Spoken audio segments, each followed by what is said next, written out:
Jadi bukan hanya di tempat kita nama orang 1, 2, 3 sampai bahkan 5. Di zaman Rasulullah pun kondisi seperti itu memang nyata ada. Tidak usah kabarnya. Kita nehono ala kuman nasir gunung tua. Warnia mentahun si Hasan ni ya kan. Endi Hasan betul. Ini kan si warna tersibuk kan. Endi Hasan ada orang sunninya. Allah Japan tak dengan saya kan. Enggak dong baiknya, jauh burungnya, enggak dong ini. Sampai kan jagaan ini betulnya lah musisi kan. Jadi apa? Nama asli, nama guar harajaun, guar di logo, guar di masyarakat. Berbeda-beda. Nah, jadi kadang-kadang lebih populer nama artisnya kan? Atau nama populernya. Benda dong pengumuman nama meninggal. Innalillah meninggal pun alias pun begitu luar di bayu nama selalu baru meninggal. Tidak masalah kita memanggil nama-nama orang dengan panggilan-panggilan yang berbeda dengan nama yang diberikan oleh kedua orang tuanya. Kalau dia senang dengan nama panggilan itu, kita tidak berdosa. Tapi kalau dia merasa terganggu dengan panggilan-panggilan itu, kita akan mendapat dosa. Si A, si Anu Najiado, orang si Antipatna, si Timpang ini ya kan. Fisik yang kita bicarakan sama dengan dalam hadis penghinaan terhadap Bilal bin Rabah. Atau kemiskinan, kemelaratan yang kita bicarakan sama halnya dalam hadis menghina Ammar bin Yasir. Atau kita menghina bahwa dia karena pendatang dan lantas kita tidak memberikan ruang gerak dan tempat buatnya untuk berkarya, untuk beraktivitas di tengah masyarakat kita. Ulang padan ko walang naro ni bayo. Alawan Papua di Tuson lawan Irian Jaya dia kan. Dan cocok yang walang naro. Maka sama halnya dalam hadis kita merendahkan seperti merendahkan Salman Al-Farisi. Jadi perintah hukum itu jelas, la yaskhar qaumun min qaumin. Jangan mengolok-olok satu kaum dengan kaum yang lain. Bisa jadi yang diolok-olok itu lebih mulia terhormat dibanding orang yang memperolok-olok. Berikutnya ayat yang ke-12. Ya ayyuhallazina amanu tajtanibu katsiran minas-sanni inna ba'daz-zanni ismun wa la tajassasu wa la yaghtab ba'dukum ba'dha ayuhibbu ahadukum an ya'kula lahma akhihi maitan fakarihtumuhu wattaqullaha innallaha tawwabur rahim. Wahai orang-orang yang beriman, jauhilah banyak prasangka. Sesungguhnya sebagian prasangka itu dosa. Janganlah mencari-cari kesalahan orang lain, dan janganlah ada di antara kamu yang menggunjing sebagian yang lain. Apakah ada di antara kamu yang suka memakan daging saudaranya yang sudah mati? Tentu kamu merasa jijik. Bertakwalah kepada Allah. Sesungguhnya Allah Maha Penerima Taubat lagi Maha Penyayang. Ini larangan kedua dalam surah Al-Hujurat, bahwa kita tidak boleh banyak berprasangka. Ijtanibu katsiran minaz-zanni. Berprasangka buruk kepada seseorang belum jadi masalah, tapi banyak berprasangka, itu ayatnya. Katsiran minaz-zanni, banyak prasangka. Suami keluar rumah, dia curiga, dia intip, dia ikuti. Ini kemana larinya? Rupanya dia menziarahi kuburan istrinya di tengah malam, kira-kira di saat manusia sedang nyenyak tertidur. Rasulullah dimata-matai oleh Aisyah. Kenapa dimata-matai? Karena kenapa Rasulullah keluar tengah malam? Seharusnya kan ini giliran Aisyah. Rupanya Rasulullah merindukan istrinya Khadijah. Dia pun keluar dan mendoakannya. Dan itu tidak boleh. Setiap kita tidak boleh banyak berprasangka. Kalau orang mantai sembabas, indah rapi, indah marini, bukna ngaton tungamar suri, mengamuk anak pun. Sama aja tengah suara menjadi hoki bersihan atau kerapian. Dalam agama kita disuruh hidup bersih. Dengan salah bayo. Lain dari siti jalan tahu dipakai ya salawat raya juga jual raya. Dipasang yang minyak lipung nama kan habis cuma 1,5 botol minyak tancoy kan. Dibayarnya lipung parpun na tangguh. Mandom naik cabut kemudian setiap cabut di bandut salah cabut ke mandom pasal najol mau cari orang bukan cabut ke kapes mandom muap maltu pitu belok dengan muap kus naik mangamuk pinantai selalu pernah pusing ada ruang diam saya kan. Jadi selalu salah karena didasari oleh prasangka. Ketika suaminya hidup bersih dan rapi dia curiga mungkin ada yang kedua. Ampun orang nak posonai yang bisa. Jadi prasangka ini kalau terlalu banyak dilarang, kalau sedikit apalagi yang menggunakannya polisi. Kalau polisi harus banyak prasangka, harus banyak. Misal ada laporan, Pak Polisi, di sana ada orang, ada anak muda lagi mengintip dan mengintai ruko si fulan. Kalian jangan berburuk sangka. Ini polisi, ada orang sehat di polisi naik. Dia harus banyak prasangka, artinya diduga dan diduga. Itu pihak kepolisian. Kita kan bukan polisi, bukan aparat, maka banyak menduga, banyak berprasangka itu dilarang. Kita lagi duduk di teras, lewat orang, dia senyum-senyum, jangan buruk sangka. Bisa jadi dia tersenyum bukan kepada dirimu. Ampot ben narudul layas sariawan panas dalam. Ningai pun dia disangka ada senyum Tuhan. Senyum-senyum ramah-ramah kalau nak berwih prasangka. Biasa lewat aman kawan lek na senyum dan lek na mangkuling. Tiba-tiba dia lewat, tidak menegur, tidak menyapa. Jangan berburuk sangka. Amput bayana marsak buruannya, ne marawanangan dia na martaladi ngaso dan dia na jubuk iba ipangkal tanggai. Memikirkan utangon, tujuan lebih pembayaran. Arana palaro ni hari sinayan ro koperasi ro hari Selasa ningia ro kusero pekiredit hari Selasa kusari rabunya judo kan. Hari Kamis mekar rupe, hari Jumat meninggal bayu gara-gara memikirkan utang saja. Hari iba lewat di jalur bawasnya ngama nikur ngama mangkulingnya. Kita harus berbaik sangka. Dia mungkin lagi banyak pikiran. Jadi Allah buat aturan ijtanibu jauhilah kasiran minas zanni, banyak berprasangka. Karena sebagian besar prasangka itu adalah ismun, dosa. Maka kalau dosa harus kita hindari. Bukan berarti dia buang angin merendahkan kita di hadapan kita.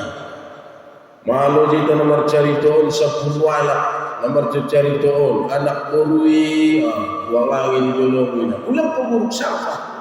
Iya manunggu jomblo sobarnya manayun caritomi. Mabusawasi maparjumuk dunia parlanun nangana lanun mulbas odoknya menahan-nahani bukan. Namun di tetap kau cari tu ecek batong kau dua jomblo sudah balik ringkas dulu kan. Ulang dokter irendah kuliah ia pemandu keringatan dia menahan-nahani. Jadi jangan berburuk sangka pada seorang. Kita harus betul-betul menjaga perasaan dan kebahagiaan. Rasulullah pernah menghadapi masalah seperti ini. Ada anak buruh bertamu di hadapan Nabi. Tiba-tiba tanpa sadar malu ada suara di sidapangon berbingkas kan. Rasulullah pura-pura tidak mendengar dan tidak mencium aroma baunya. Jadi semua menghadapi Away dah masukkan seorang masopan matobang mahoni kali kan. Daun lang tahu limam je. Jadi kita harus jauhi banyak berprasangka, karena prasangka itu adalah dosa. Apakah dan juga mencari-cari kesalahan orang lain, tajassasu, jangan mencari-cari kesalahan dan dosa orang lain. Kadang-kadang kita ini sibuk mencari dosa, mencari kesalahan orang lain untuk kita rendahkan. Dia calon legislatif tidak, calon bupati juga tidak, calon kepala desa juga bukan, karena semua pencalonan sudah berakhir. Tapi kenapa kita sering mencari-cari kesalahan orang, mengkorek-korek kesalahan orang lain? Bukan selalu bodoh siap. Pamatai jolo tolo, isiano na aneh ni dawan kesalahan yang pabu aja. Auna soal wida bayoy, kan? Maka dia mendapatkan dosa karena mencari-cari kesalahan orang lain. Walaupun dia ahli ibadah, walaupun dia ini orang beriman, karena dalam Quran ayatnya ya ayyuhallazina amanu walaqalaqna ringas sumbaya, kan itu maksudnya. Walaqalaqna ringas puasa. Wahai orang-orang yang beriman, ini hukum buat kita. Jangan mencari-cari kesalahan dan dosa orang lain. Weda kan marjirin dohon umat nisyan. Dolangan di dahon na supadin na sukaman na susuman. Kahidupan dan aku ngadong betuang kau yang ala tolong malang ajalaki jolo bayi buat sada pinongat lulu kan. Nah perluan jambu ubaton musalahnya lah, maka dia mendapatkan dosa. Ditemukan atau belum ditemukan kesalahan itu, kalau sudah ada upaya mencari kesalahan orang lain, maka dia berdosa. Lalu wala yaktab, jangan menggibah. Maksudnya menggibah adalah membicarakan orang lain di belakangnya. Kalau benar cerita itu disebut dengan gibah. Kalau cerita itu tidak benar, itu karangan orang lain, maka itu fitnah. Serba salah. Betul loh Pak Ustaz, memang iya loh nama nangkoi dengan gibah. Ternyata tidak benar, dia ini melakukan pencurian, maka itu fitnah. Terlebih-lebih Bapak sekalian, kepada para tokoh-tokoh agama, kurangilah, jauhilah gibah menggibahnya. Karena dengan mencela berolok-olok, menggibah para ustaz, para muballigh, akan mengurangi perasaan jamaah atau orang untuk belajar agama. Dampaknya besar. Allah sulawan wila ustadi. Asok hari-harian mangoman ada urunya lak saja di pasaran ganok kanyok ulang kopi hari ini dengan aku kan. Apa itu manungani pun nami itu betul. Oh no, ijodoh 5 tahun tidak sah ni. Akhirnya banyak orang tidak jadi mendengarkan ceramah dan dakwahnya. Kenapa? Tapi parbeca usahanya mantau. Karena ada urunya lak dia benar-benar. Warna pipar beca kan? Atau di kota. Sungguh disayangkan Pak Ustaz ini. Ceramahnya mantap, ilmunya luas. Pak setiap hari membonceng orang, membonceng perempuan, istri orang, anaknya di sekolah. Nah, jangan-jangan anaknya kata bukan orang lain, saya kenal perempuan yang diboncengnya itu. Akhirnya orang malas belajar agama. Rupanya istilah dari ada warna sopir grab, gojek online kan? Tukang ojek bentong pada urunya alat diboncengnya kan? Tapi kita mempermainkan kalimat itu, menggibah karena benar, atau kalau tidak benar kita mempindah para penyebar agama, mengakibatkan semangat orang lain belajar agama berkurang, dosa yang akan diterima. Maka kalau bisa gibah ini dihilangkan, kalau tidak bisa la tarilakon angkoling naidoho tanda baru-baru ang urusan para tokoh agama, para muballigh, para ustaz. Kalau bisa tutup rapat agar orang yang mendengar tidak menghilangkan semangatnya belajar agama. Jadi kadang-kadang permainan kalimat dan kata-kata yang menyebabkan kita terjerumus dalam dosa itu. Ayat yang ke-13 sampai di sini kita kaji Al-Hujurat ayat 13. Ya ayyuhan nas inna khalaqnakum min dzakarin wa unsa wa ja'alnakum syu'uban wa qabaila lita'arafu inna akramakum 'indallahi atqakum innallaha 'alimun khabir. Wahai manusia, sesungguhnya kami telah menciptakan kamu dari seorang laki-laki dan perempuan. Kemudian kami menjadikan kamu berbangsa-bangsa dan bersuku-suku agar kamu saling mengenal. Sesungguhnya yang paling mulia di antara kamu di sisi Allah adalah orang yang paling bertakwa. Sesungguhnya Allah Maha mengetahui lagi Maha teliti. Bapak sekalian, coba baca di rumah ayat 11. Ya ayyuhallazina amanu, aduan buat orang beriman. Ayat 12 pada surah Al-Hujurat, ya ayyuhallazina amanu ijtanibu katsiran minadh-dhann. Wahai orang beriman, jauhi banyak berprasangka.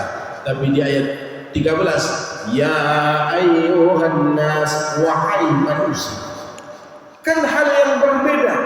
Kalau tadi itu aturan hukum buat kita yang ahli ibadah, yang rajin sholat, bahkan yang menyandang gelar-gelar agama, jangan saling menolong-nolong, jangan mencela, jangan memanggil panggilan yang buruk. Tapi kalau untuk ayat 13, kita semua yang ahli maksiat, ahli ibadah, ahli sholat dan yang bukan ahli sholat, ya ayyuhan nas, wahai manusia. Yang paling mulia di sisi Allah di antara kita adalah yang paling takwa, bukan yang paling ganteng, bukan yang paling cantik, bukan juga yang paling kaya, bukan yang punya pekerjaan dengan pengangguran, bukan. Yang paling takwa. Maka di hadapan manusia kita boleh membanggakan status sosial kita kaya, kita terpandang, kita terhormat. Di hadapan Allah yang dipandang itu ketakwaan. Maka Bapak Ibu sekalian, kurban telah lewat, penyembelihan daging hewannya telah selesai, dagingnya telah dibagikan. Jangan berharap daging itu sampai ke hadirat Allah. Bulu, darah dan dagingnya tidak akan pernah sampai kepada Allah, akan tetapi ketakwaan hati pula yang sampai kepada Allah. Jadi bagi peserta kurban yang telah berkurban, jangan berharap daging yang kita bagikan itu sampai kepada Allah, tapi ketakwaanmu menjadi peserta kurban itulah yang sampai. Bagaimana cara Allah mengujinya itu? Allah akan uji tentang kepengurusan kurbannya yang tidak amanah. Bagaimana komentar peserta kurban? Akankah dia berkomentar berarti pahala dari kurbannya itu telah hilang? Kadang-kadang pengurus kurbannya sudah amanah, tapi kadang hewan kurban yang didatangkan itu tidak sesuai dengan harapan. Rolong guna, namelik-melik dong. Akhirnya berkomentar peserta kurban, namelik-melik manu-manu, niruat dipisat nilo belum menayon nih yang saya. Dia peserta kurban ngomong seperti itu, pahala kurbannya hilang. Kadang-kadang bagian begitu selesai disembelih, panitia membagi-bagikan paling utama kepada peserta kurban didahulukan, diberikan dan diserahkan sampai ke rumah dia pun melihat. Oh, tikman-tikman oli saja menelin-nelin jauh, padahal 5 nomor jauh dari, kan? Pahala kurbannya jadi hilang karena dia berkomentari. Atau kadang-kadang dibagikan kepada masyarakat terlalu sedikit. Eda, angkang, ibar, babere, barumain, mendapat nomor masuk takwaan, mendapat sadia memang sahur maingat. No, tikman wali ni ya. Allah akan uji siapa di antara kita yang berkurban ini benar-benar takwa. Masalah kepengurusannya tidak amanah, mereka terlalu banyak komisi bahan permainan di sini, dia tutup mulut tidak berkomentar, ketakwaan masih bertahan. lembu kurbannya melek, lembu kurbannya orang sehat, dia tidak berkomentar, dia menahan dirinya karena dia yakin sebesar apapun hewan yang didatangkan tidak akan menambah pahala peserta kurban. Lalu dia melihat daging kurban dibagikan sedikit, dia tidak berkomentar karena dia yakin ketakwaan itulah yang sampai kepada Allah. Karena berapa banyak pun kita bagikan per rumah tangga, ibadah masugari 10 kilo per rumah tangga daging kurban ibadi, indah bertambah pahala di peserta kurban. Seandainya itabain misalnya 100 gram daging kurban per rumah tangga jamaahon, peserta kurban tidak akan berkurang pahalanya. Tapi dengan berkomentar dan mengkritik dengan kurban yang telah disembelih itu, ketakwaanmu bermasalah. Itulah yang Allah pandang. Dalam kehidupan sehari-hari juga sama. Allah itu memandang, atau yang terhormat di antara kamu adalah yang paling takwa. Inna akramakum indallahi atqakum. Sungguh yang paling mulia di sisi kamu adalah orang-orang yang bertakwa. Namun kan harus ada seleksinya, harus ada ujinya. Orang terhormat harus direndahkan karena dia terlalu terhormat. Orang yang mulia setiap hari dia akan dicela, dia akan dihina dan diperolok-olok. Orang yang kaya akan direndahkan. Orang yang banyak ilmu dia akan diukuri keilmuannya. Itu ujian bagi orang yang bertakwa. Jadi intinya Bapak sekalian, anggo malimko ujianna alakna lain mengobaro-bari tentang dosa dan maksiatmu, karena Allah ingin melihat seikhlas apa kita beribadah. Kenapa orang lain selalu merendahkan kita? Karena dia ingin sejajar duduk setinggi kamu, kamunya terlalu tinggi, maka dia akan berusaha menarik dari atas untuk merendahkannya. Maka setiap hari Rasulullah dalam kurikan beres dan contoh menjadi ini ujian bagi orang yang bertakwa. Kenapa orang lain selalu menginjak kita? Karena kita terlalu terhormat, terlalu berwibawa. Kenapa ilmu kita sering dikritik dan dikomentari orang? Karena ilmumu terlalu luas. Jadi orang-orang berilmu, para ulama sudah paham dengan ujian-ujian Allah seperti itu. Karena para nabi dan rasul direndahkan, dihinakan, bahkan dibunuh, dicela, bahkan dibunuh. Itu sudah disebutkan dalam Al-Quran. Apalagi kita manusia masyarakat Allah. Nabi Muhammad sehebat apapun tetap direndahkan oleh pamannya Abu Lahab. Sehebat apapun kehebatan ilmu dan luasnya ilmunya Nabi Muhammad, Abu Lahab tak akan pernah percaya. Ada yang percaya, namanya Hamzah, namanya Abbas. Mereka yakin dan percaya dakwah yang disampaikan oleh anak dari mendiang saudara mereka. Abbas tampil di depan, Hamzah juga maju ke depan membela anak mendiang saudara mereka. Tapi ada yang no comment, no komentar, kan semua welcome. Namanya Abu Thalib, Sunni bin Kalai Sunimah. Jadi tiga hal ini dalam keluarga Nabi itu ada. Abu Lahab membenci Nabi, Abbas dan Hamzah membela Nabi, Abu Thalib no komentar. Jadi kehidupan tarbis sendiri adong menghina ho hinang sobarko, adong di membela ho. Tapi adong di sebagian ngadong komentar ni ibela iya peho inda, indai dukungi ho tapi leng Rasulullah ko. Kehidupan orang bertakwa hanya berputar-putar seperti itu. Tapi kita tidak boleh dendam. Karena dalam ayat tadi Al-Hujurat tadi kita tidak boleh menggibah atau membicarakan keburukan orang lain walaupun itu benar. Rasulullah sallallahu alaihi wasallam sangat mencintai pamannya Hamzah. Namun di waktu perang ada seorang budak, dia membunuh Hamzah dengan sekali tembakan, namanya Wahsy bin Hudud. Si Wahsy belakangan masuk Islam. Setelah Fathu Makkah, berangkat dia dari tempatnya ke Madinah menemui Nabi Muhammad. Dalam hadis riwayat Muslim nomor 121, apa kata Rasulullah? Islam telah menghapuskan semua dosa-dosamu. Hapus semua dosa-dosa si Wahsy yang membunuh Hamzah. Tapi apa kata Rasulullah? Anggo subari maya bolas pangiduan kongsi, anggo bisa ulang ke ujung lidah di jono kuning.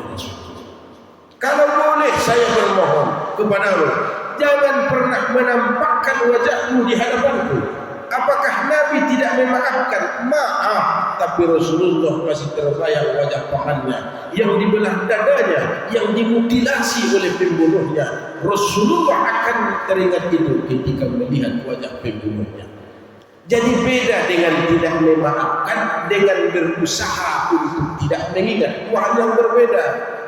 Maksudnya kadang-kadang kita kan belum pernah akrab, najulkan Rasulullah anak burwi. Tiba-tiba pecah kongsi, iki bayi pindahiya hoina. Belakangan mengidomo hopiah, ingin Rasulullah indaraho, bukan memutus silaturahim itu namanya. Kita ingin berusaha tidak mengingat kesalahan masa lalu. Seperti Rasulullah tidak ingin melihat wajah pembunuh pamandanya walaupun sudah masuk Islam. Najolo bapakna Rasulullah bayoy sangalana waktu masuk di mengaji. Tapi suatu saat ikonai iya ho, kan? Ikonai iya maksudnya iboto-oto iya ho, ancit wamu sanari mengido mardongan mengido Rasulullah hobe. Memaafkan sudah, tapi tidak ingin akrab lagi. Kenapa? Karena kita berusaha melupakan. Kalau ini ada bayoy ingat satu masalahnya itu. Apalagi Allah bagi sekalian, aulik nawi dia lakalak terlibat na power bagasi. Bukan berarti tidak memaafkan, tapi dalam hati sudah terbayang la jahat dan terbayang anak guru. Patut be power dia orang bagas pusak koi, kana bagas pusak ngalai, bagas pusak siap pro ni rutaya su tanya lebih gede. Bukan tidak memaafkan, tapi tidak bisa melupakan. Jadi kita harus bisa Bapak sekalian membedakan orang yang memutus silaturahim dengan orang yang berusaha melupakan kesalahan orang lain. Jadi bukan kita memutus silaturahim seperti Rasulullah menerima maafnya Wahsy pembunuh pamannya Hamzah, namun dia berusaha, wahai saudaraku, kalau bisa jangan pernah menampakkan wajahmu di hadapanku, kata Rasulullah. Sehingga Wahsy pun berniat ketika Rasulullah wafat, Musailamah mengaku Nabi, dia mengaku Rasul terakhir, dia punya niat saya harus membunuh orang ini, dan dia mati dalam tombaknya Wahsy. Apa kata Wahsy? Tombakku membunuh orang paling terhormat yaitu Hamzah, dan juga tombakku membunuh orang paling tercela, itulah Nabi palsu. Pada saat ini si Wahsy impas pada saya kan? Itulah iktikad dan upaya orang-orang yang ingin bertaubat kepada Allah Subhanahu wa taala. Bapak Ibu sekalian, demikian yang bisa kami sampaikan.